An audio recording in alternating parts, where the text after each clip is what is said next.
আল্লাহর হাবিব সাল্লাল্লাহু আলাইহি ওয়াসাল্লাম সাহাবীদেরকে মিরাজের ঘটনা বর্ণনা করছেন।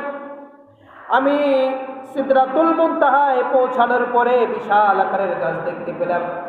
গাছের ফলগুলি মটকার মতো বিশাল, গাছের পাতাগুলি হাতির কানের মতো বিশাল আকারের। মুহূর্তের মধ্যে আমি দেখতে পেলাম কিছু স্বর্ণের প্রজাপতি। কিসের প্রজাপতি? স্বর্ণের প্রজাপতি। ডানাগুলি মিলে উড়ে উড়ে এসে সিদরাতুল মুনতাহার গাছের যে বিশাল আকারের পাতা, সেই পাতাগুলির মধ্যে এসে বসেছেন।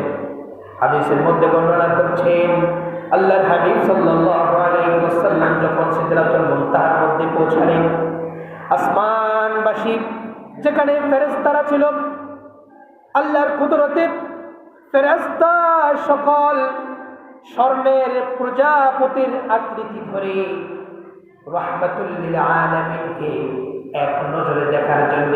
কিসের জন্য? রাহমাতুল লিল আলামিনকে এক নজরে দেখার জন্য আসমানের সকল ফেরেশতাগুলি স্বর্ণের প্রজাপতির আকৃতি ধরে উড়ে উড়ে এসে সিদরাতুল মুনতাহার গাছের পাতাগুলির মধ্যে বসে গিয়েছে। সুবহানাল্লাহ।